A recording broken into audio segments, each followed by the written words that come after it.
For over 60 years, one man has defined style, espionage, and cinematic cool. His name is Bond, James Bond. But as the world changes, so must its icons. What if the next Bond wasn't just another suit, but a statement? What if he looked less like tradition and more like the future? This isn't just about Hollywood. It's about representation, evolution, and what it means to be a hero in a world that looks more like all of us. From Idris Elba's undeniable screen presence to the cultural shift demanding new perspectives. The question isn't if Bond can be black. The question is, why hasn't he been already?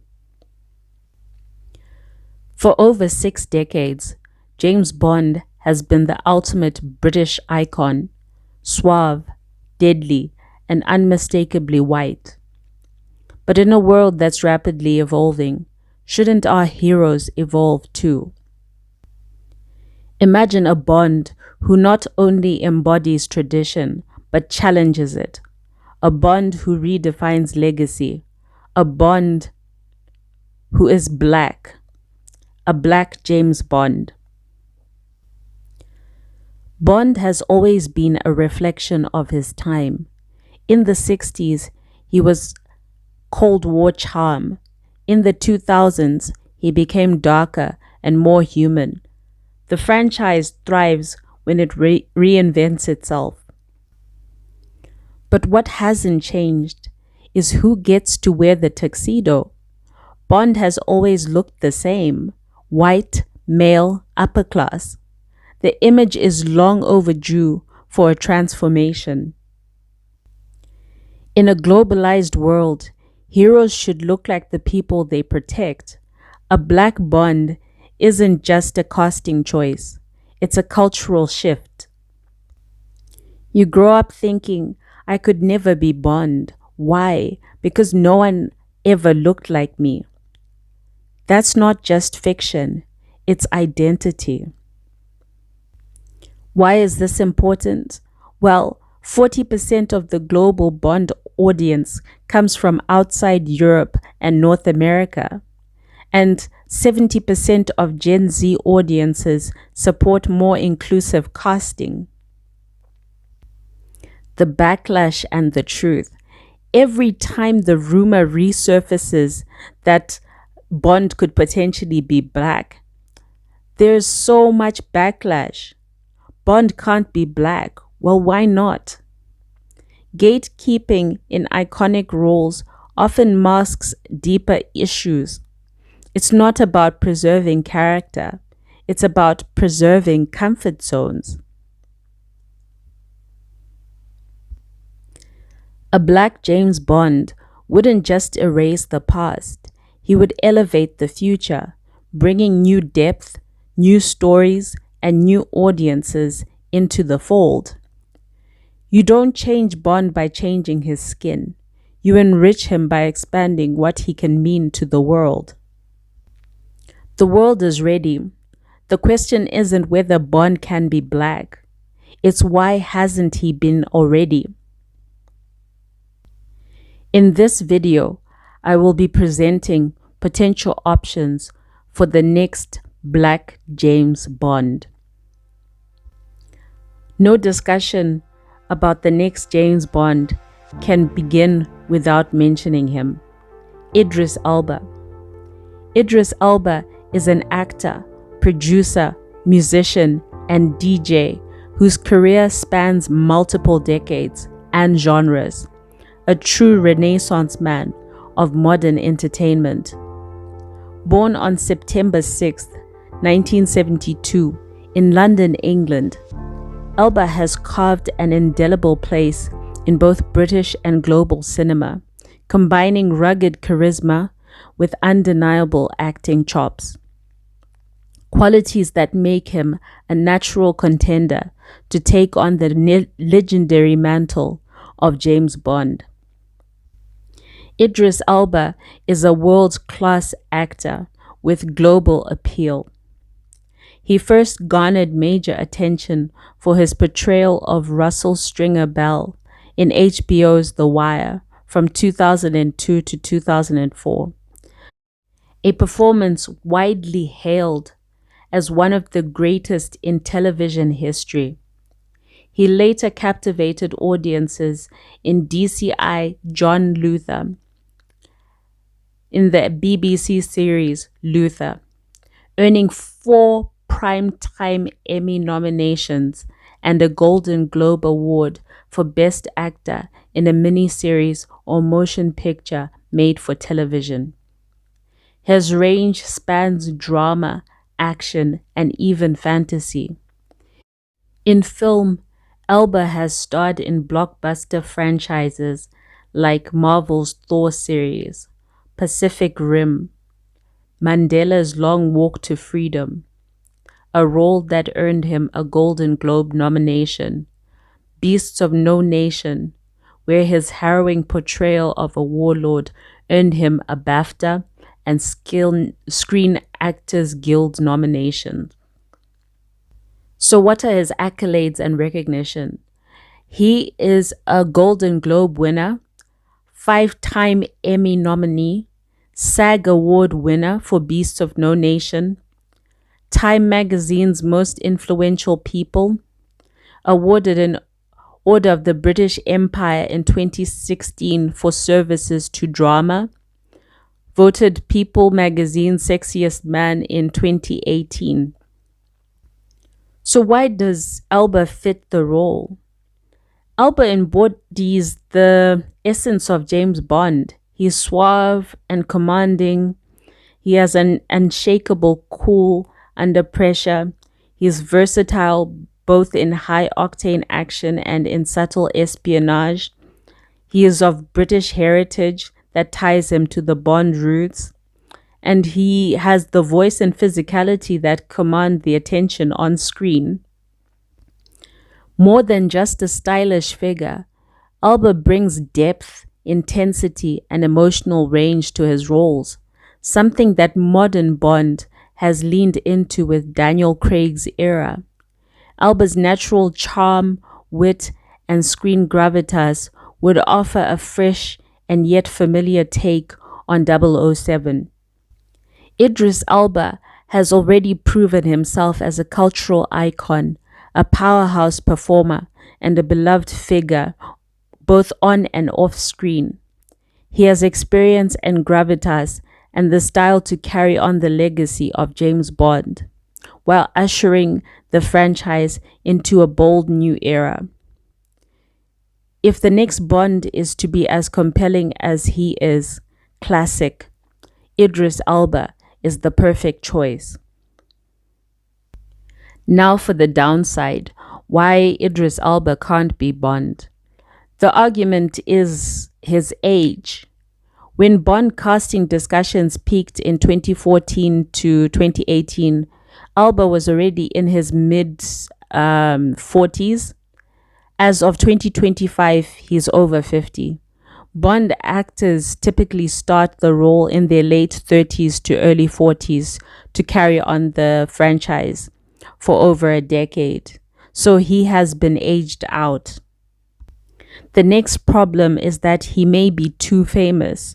Bond producers historically choose lesser-known actors to allow Bond to be their defining role for their career.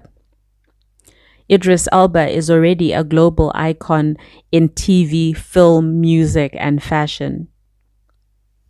He would also be the most decorated actor to take on the role of James Bond. Backlash and racism. Bond has always been white, and casting a black actor would be too radical a change. Much of the pushback is racially coded. Critics argue about canon, tradition, and authenticity, but often mask the discomfort with representation. But the thing is, Bond has evolved before. Different faces, personalities, and tones. Diversity isn't a threat. its survival in a globalized industry. The next problem is Idris Elba himself backed away. He's publicly said that the rumors were becoming toxic due to the racial backlash.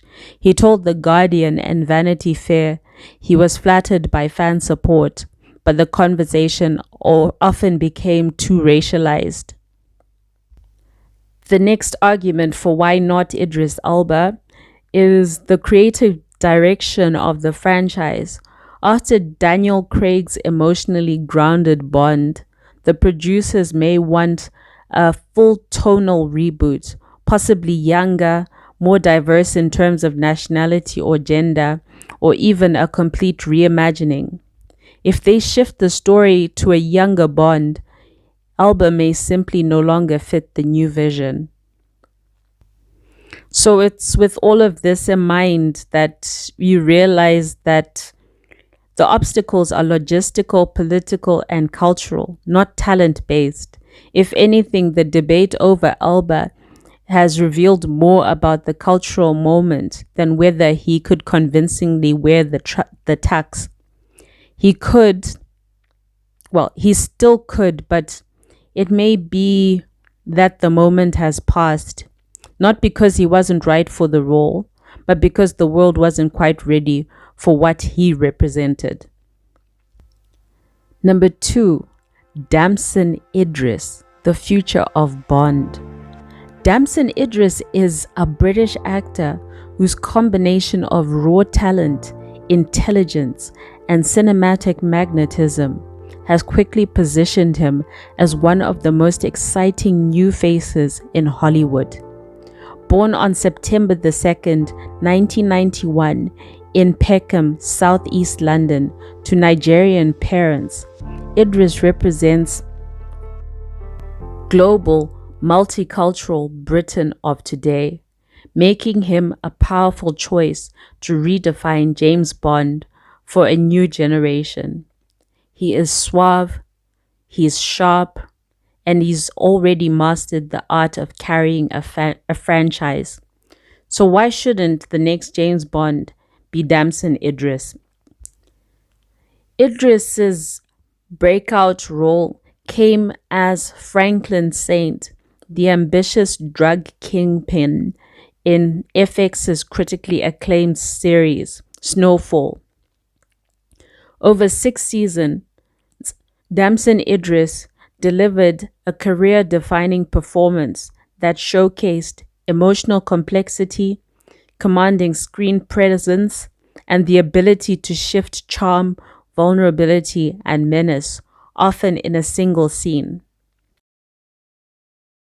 I'm Nigerian, right? So my mom, bless you. So my mom, she didn't know, right? She didn't know that this wasn't real. She didn't know. She thought everything was real, right, in acting. The first time I had an on-screen kiss, she was like, Damson, how can you cheat on your girlfriend in front of the whole family? So then I get Franklin Saint, right? He's obviously a drug dealer. She's like, so now you are selling cocaine. You don't share in front of the whole world. Mom, I'm acting. It's acting, Mom. Yeah. Now she's embracing it. I hear you got Look at her. on the red carpet. Look at the whole. Come on. Oh, man. That's her in pink. That's my mama. Isn't that cool? Critics hailed his performance as one of the best on TV, often comparing him to Denzel Washington and Al Pacino. In terms of accolades and achievements, he was the winner of the Emerging Talent Award at the British Urban Film Festival. He was named one of Variety's 10 Brits to Watch, and he received the NAACP Image Award nomination. And he's an executive producer and rising creative force in the industry. He's been cast in major films like Outside the Wire on Netflix and Swarm on Amazon. Damson Idris has the rare mix of grit, elegance, and emotional depth, the exact evolution that Bond needs. So why is Damson Idris a perfect fit for 007? Number one, he has British roots, like Bond himself. Idris was raised in London and carries that authentic UK presence. He's young but seasoned. At 33, Damson Idris is the perfect age to carry the Bond franchise into the next decade. He's also action ready, from shootouts to stunts in Snowfall and in Outside the Wire. He's physically prepared for Bond's demanding role. He has charisma and class. Damson Idris oozes charisma, making him equally believable in a tuxedo, at a gala, or behind the wheel of an Aston Martin. Lastly, he represents the future. A modern Bond must reflect a modern world. Damson Idris would bring depth, relevance, and fresh energy to the iconic role. Damson Idris is a Bond for the next generation. James Bond has always been about evolution, from Sean Connery's cool to Craig's complexity. The franchise thrives on reinvention. Casting Damson Idris wouldn't just be a bold move, it would be a smart move. He represents what Britain looks like now, and his global appeal would expand Bond's audience into new territory. Damson Idris would bring fresh, relevant energy without losing the core essence of Bond: suave, dangerous, and unforgettable. Damson Idris as 007 wouldn't be a risk, it would be a revelation. Damson Idris is capable, compelling, and promising, but the barriers to him becoming Bond are more about timing, visibility, and studio politics than talent. He could be Bond someday, absolutely, but right now the franchise may not be ready to take on that particular leap. No James Bond conversation would be complete without Aaron Pierre, the James Bond we didn't see coming, but should have. Aaron Pierre is one of the most compelling rising stars in British film and television today.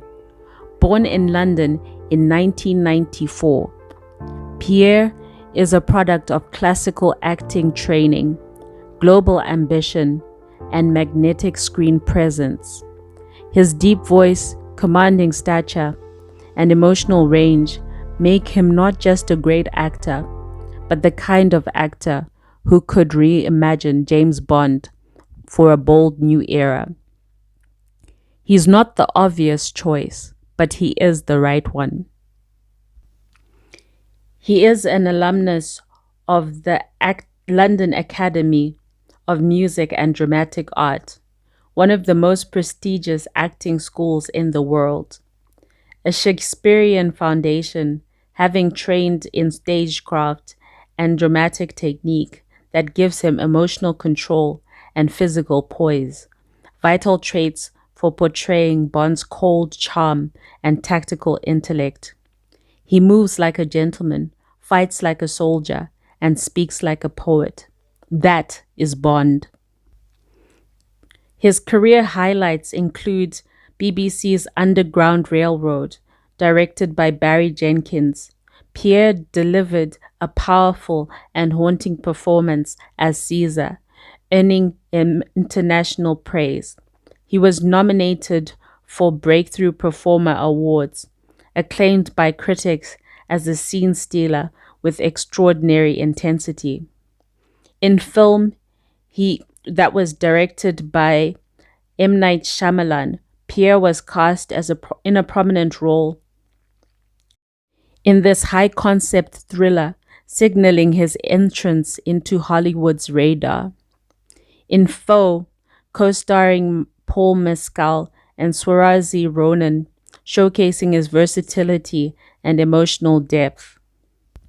He was then cast as Mufasa in Disney's Mufasa, The Lion King prequel, directed by Barry Jenkins, chosen to replace James Earl Jones as the voice of Mufasa, an enormous vote of confidence in his gravitas and vocal power.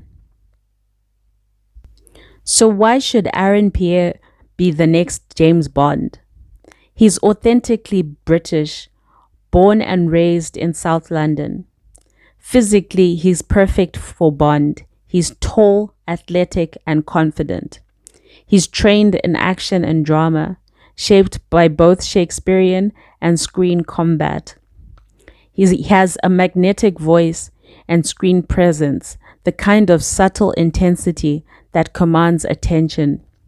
Still under the radar, he's just known enough to garner intrigue, but not so famous that he overshadows the role. He represents a modern Britain, sophisticated, diverse, and complex, just like today's world. Casting Aaron Pierre would do what every great Bond casting has done: surprise people and then silence them with excellence. He wouldn't just carry the franchise, he would evolve it. Pierre's combination of elegance, mystery, and slow-burning danger makes him ideal for a new interpretation of Bond, one less cartoonish, more grounded, and profoundly relevant to a new generation. Aaron Pierre wouldn't just play Bond, he'd become Bond in a way we haven't seen since Sean Connery walked into a casino and changed cinema forever. Aaron Pierre has the potential to play James Bond. He has the voice, the elegance, and the depth. But as of now, he may be too under the radar, too untested in action-heavy roles, and too young for the weight that Bond typically carries. If the franchise aims for bold reinvention in 5 to 10 years, he may well be in the running. But for this cycle, he's a very long shot, not because of a lack of ability, but because of timing and profile yet to align. Regé-Jean Page, the 007 we've been waiting for. He's sharp, he's suave, and he's unexpected. From the drawing rooms of Regency-era London to the boardrooms of Hollywood, Regé-Jean Page has redefined what it means to be a leading man. Born on April 27, 1988, in London to a Zimbabwean mother and English father, Page represents a globally connected modern Britain with a smoldering charisma, refined presence, and layered intensity. He isn't just a good fit for James Bond. He might be the perfect evolution of the character. He is a Royal Central School of Speech and Drama graduate, the same institution that trained stars like Andrew Garfield and Kit Harington. He is of mixed heritage and global upbringing. He lived in Zimbabwe before returning to the UK, bringing an international authenticity that aligns with Bond's global persona. He developed a strong foundation in classical acting, voice, and movement, all key elements for Bond's calculated poise. His breakout role was in Bridgerton. As Simon Bassett, the Duke of Hastings, Page became a global phenomenon through Netflix's Bridgerton, which broke records and topped charts worldwide. His portrayal of a brooding, elegant, emotionally conflicted aristocrat turned him into a Golden Globe nominee, a Screen Actors Guild Award winner, a Time 100 Next honoree for reshaping how we view leading men. With just one season, he became a cultural icon and brought Bond energy to a corset drama. He's building a career around intelligence, elegance, and authority, the Bond trifecta. He has already starred in The Grey Man, where he played a CIA antagonist opposite Ryan Gosling and Chris Evans, and proved that he could thrive in espionage and action-driven storytelling. In Dungeons and Dragons: Honor Among Thieves, he played an ultra-serious and heroic swordsman, Yenda, and demonstrated his command of action, comedy, and gravitas with Bond-worthy flair. His upcoming projects are Butch and Sundance and numerous producer-level deals under his production company banner. Why Regé-Jean Page should be Bond. He has charisma and control, an effortless elegance in every scene, whether he's seducing or interrogating. He's redefined physicality. He's a trained actor with a dancer's posture and a fighter's presence. He's already iconic. He is known globally but hasn't been overexposed. Just the right fit for Bond. He's fresh but classic. He channels Sean Connery's charm, Pierce Brosnan's poise, and Daniel Craig's edge. He has a multicultural identity and represents the modern Britain as what Bond is supposed to serve. He has a versatile voice and face of the future. He's fashion forward, eloquent, and instantly captivating. In terms of industry support, he was named one of People magazine's sexiest men alive, ranked Hollywood's next Bond shortlist by Variety, Esquire, and The Hollywood Reporter, and he's expressed subtle interest in the role while staying classy about it. Regé-Jean Page would give us a more emotionally complex, visually striking, and culturally relevant 007. He wouldn't just fit the tux, he would redefine it with elegance, edge, and soul. So why might he not get the role? He has the charisma, elegance, and global fan base. But Bond is as much a strategic business decision as it is a cultural one, and studios may prefer a less expected, more grounded figure to reinvent the role.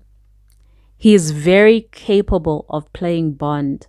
The question is, would he transform it or just be good looking doing it? Number 5, Daniel Kaluuya, a Bond for a new world. He is sharp, quietly dangerous, and unapologetically British. Daniel Kaluuya is not your typical action hero, and that's exactly why he'd make a bold, unforgettable James Bond. Born in London on February 24, 1989, to Ugandan parents, Kaluuya brings the intelligence, emotional weight, and cultural depth needed to evolve Bond for the 21st century. Where previous Bonds led with bravado, Kaluuya leads with silence, calculation, and intensity. And when the action hits, he explodes with power, exactly what Bond should. He was raised in Camden, London, by a single mother in a council estate, a very real working-class background that echoes Bond's orphan origin story. He began writing plays at 9 and trained at Anne Shear Theatre School and WAC Arts, building a foundation in socially conscious storytelling. He first gained attention in UK television's Skin's Doctor Who before crossing into global stardom. Like Bond, Kaluuya built himself up from the ground up, resourceful, adaptable, and always underestimated. In terms of accolades and career highlights, Get Out was his breakout role, and he received an Academy Award nomination for Best Actor, as well as a BAFTA Rising Star Award. He cemented his global reputation for layered performances with emotional gravity. In Judas and the Black Messiah, he played a Black Panther leader, Fred Hampton, with astonishing power and complexity. He won the Academy Award for Best Supporting Actor and won BAFTA, Golden Globe, SAG Awards, and Critics' Choice Awards in a clean sweep across all major awards. In Black Panther 2018, he portrayed Wakabi, T'Challa's conflicted friend, in Marvel's billion-dollar hit, showing his command of action, intensity, and loyalty turned betrayal. In Nope, he reunited with Jordan Peele in a cerebral sci-fi western, where he played a modern, quiet cowboy, subtle, stoic, and powerful, almost Bond-like in its restraint. So what makes him a unique Bond? He has a commanding silence. Kaluuya doesn't overact, he draws you in.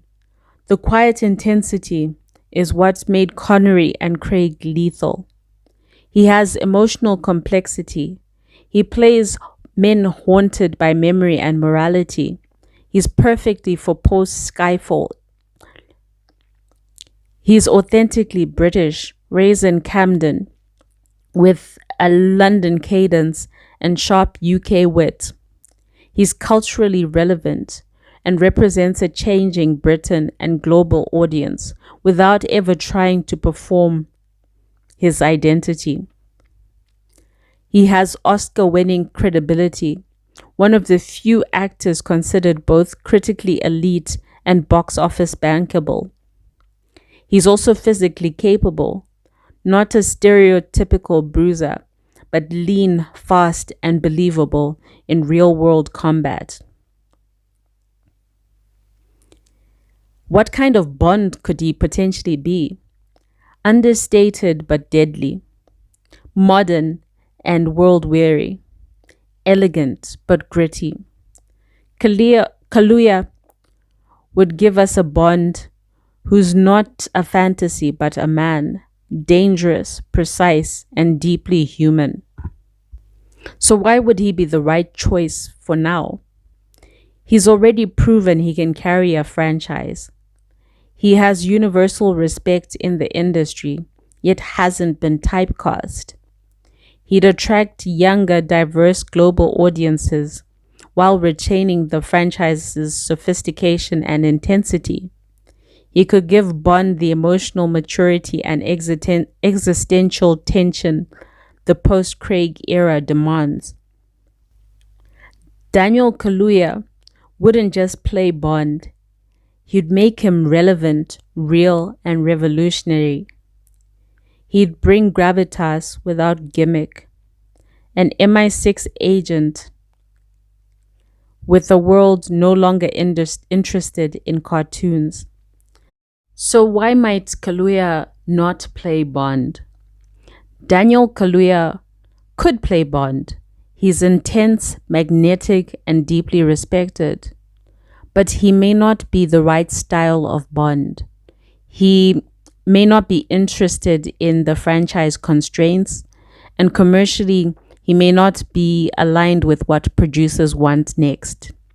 He's an artist first, and Bond may ask for a showman. John Boyega, the people's Bond. He's rebellious, refined, and relentless. John Boyega was born on March 17, 1992, in Peckham, South London.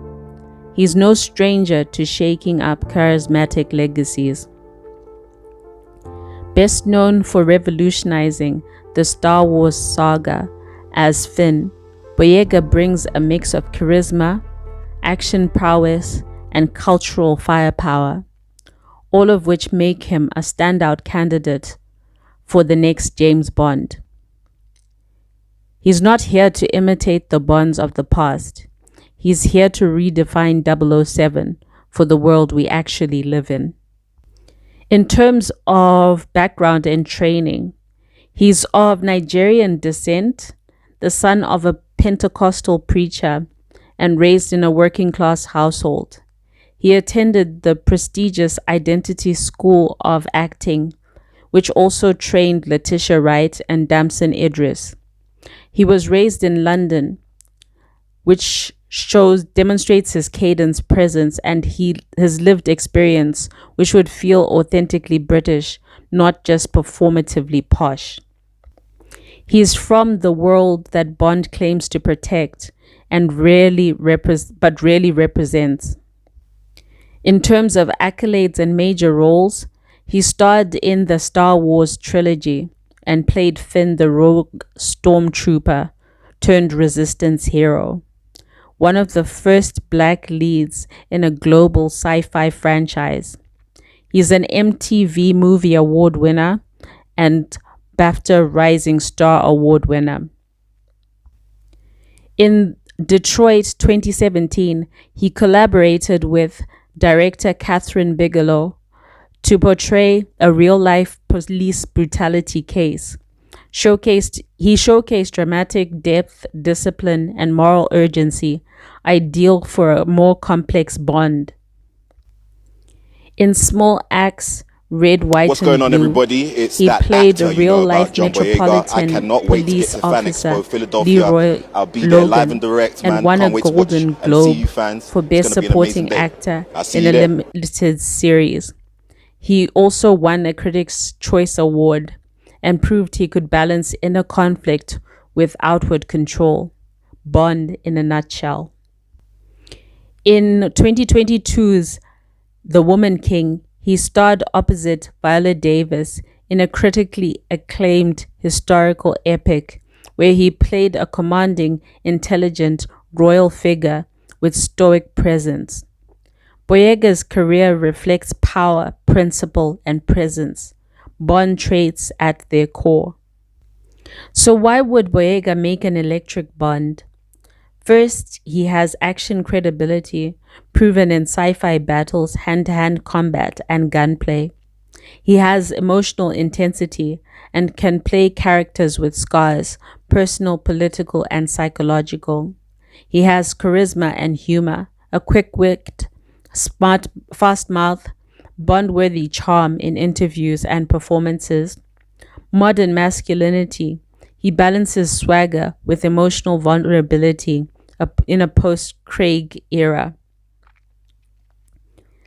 Cultural relevance. He is a vocal advocate for justice and equity. Boyega is the future of British film. I mean, I did try to tell Ray before I went down. There was a couple of takes where I just said it. I'm a Jedi! I mean, Last Jedi, they tried to do what they could with that. But I love Star Wars a lot. So in planning the narrative, I would always assume that there would be a plan from the very beginning. It was a bit like, you know, some choices creatively, which I have spoken about, not to get into it, that I didn't agree with. It doesn't mean I'm going to detach from the IP. It just means that was whack.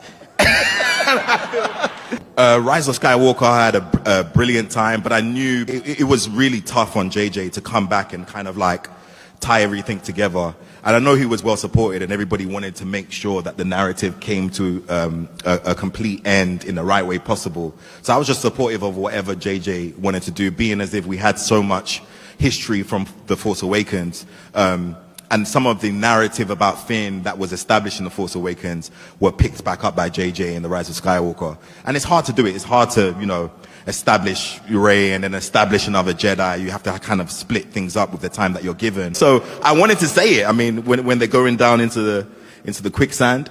But I appreciate JJ for, you know, putting those Easter eggs in there and trying to expand so that if there is ever a revisit to Finn. John Boyega has the physicality, the profile, and the passion, but more importantly, he brings urgency. In an age where James Bond must evolve, Boyega would give us a 007 who's not just relevant, but real. So why might Boyega not be the right actor for the role? Bond traditionally is a man of few words, restrained emotions, and elite subtlety. That may not align with Boyega's more expressive, activist, and emotionally open persona. John Boyega is fearless, talented, and vital to modern cinema. Lastly, Alfred Enoch, the thinking man's Bond. He's polished, intelligent, and unpredictable. Alfred Enoch was born on December 2nd, 1988 in Westminster, London. He brings a unique blend of Shakespearean refinement, cross-cultural sophistication, and screen-hardened charisma that makes him a fresh and surprising contender for the next James Bond. Often flying under the radar, Enoch has the perfect mix of mystery, training, and presence to become a new kind of 007, elegant, calculating, and quietly lethal.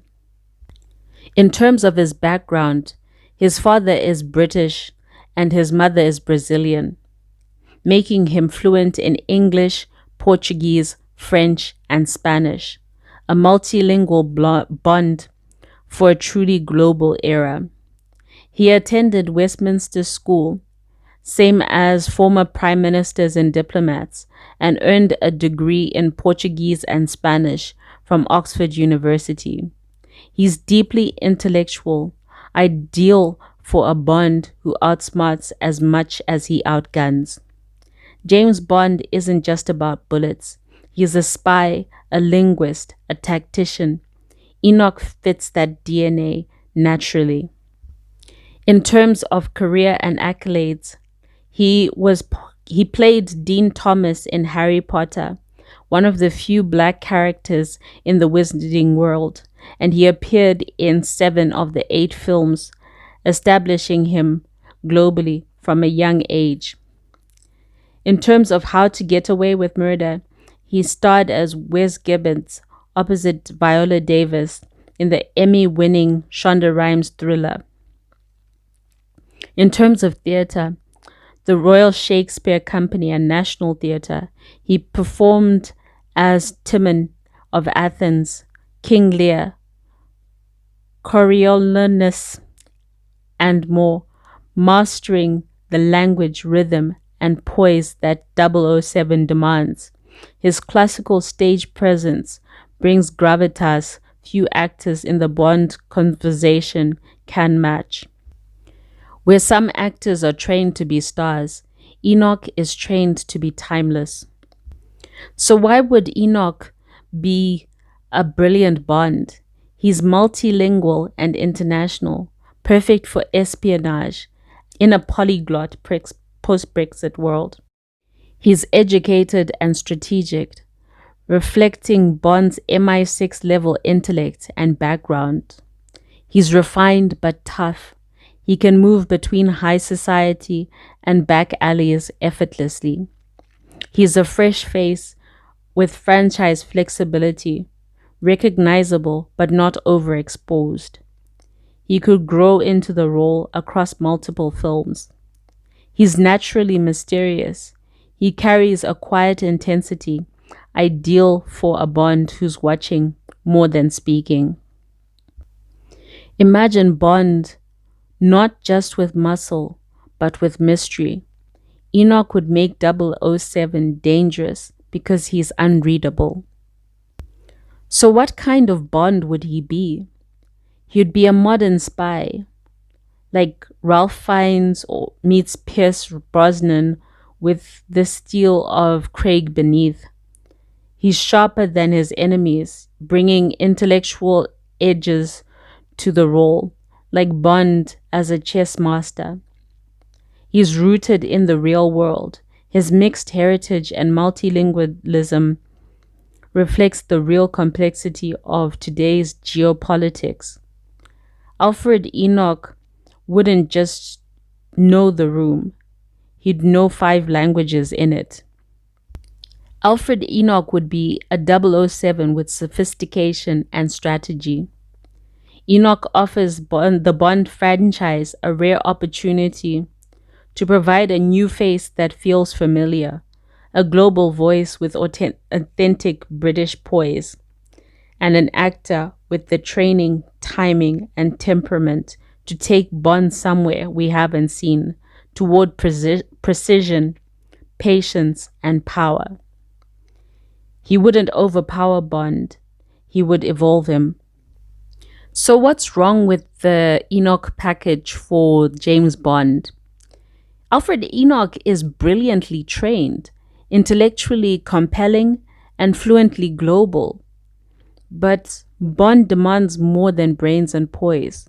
It demands command, combativeness, and commercial gravity.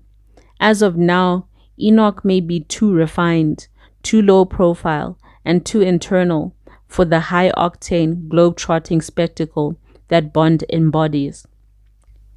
He'd actually be a phenomenal MI6 analyst, double agent, or even Q, but Bond, the jury's out.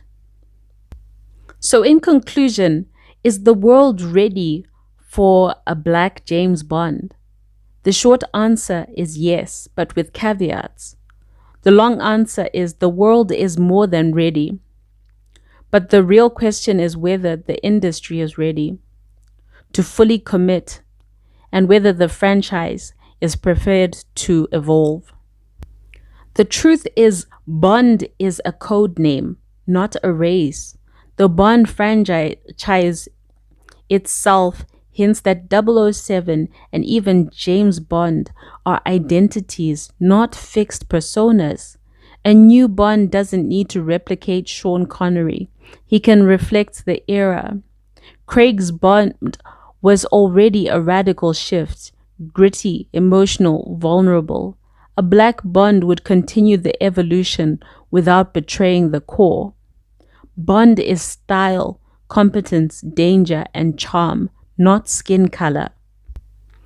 Black British actors are exceptionally qualified. The UK has produced world-class black talent. Idris Elba, Daniel Kaluuya, Damson Idris, Regé-Jean Page,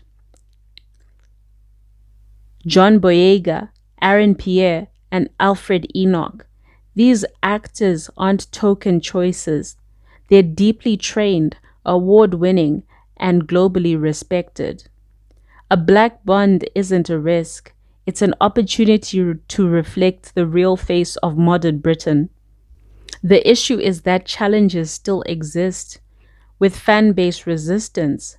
A vocal minority of traditionalists may see a black Bond as too political or breaking the canon.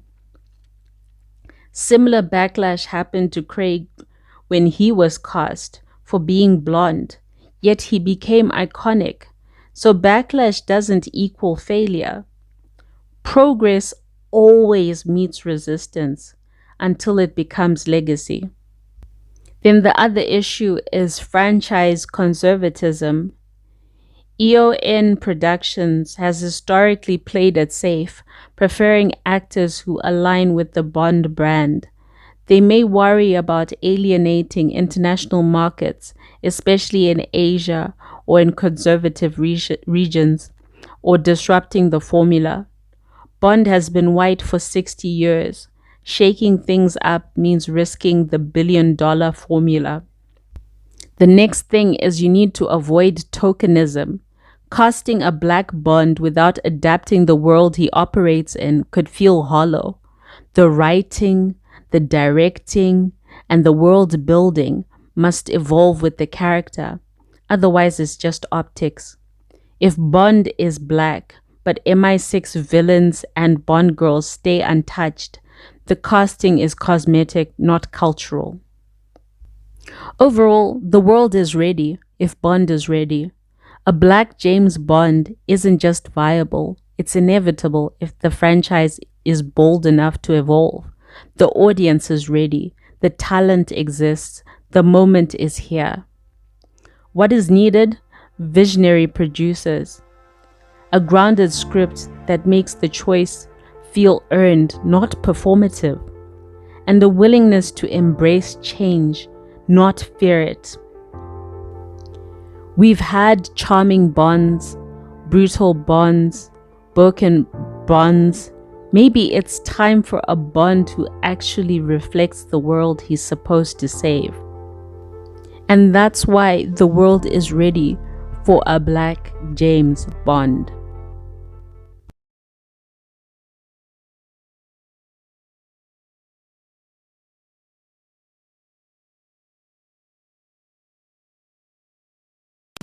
Hello everyone, Makadini, and welcome to my channel. Thank you for giving me your precious time and attention. Before I forget, please like, share, and subscribe to my channel.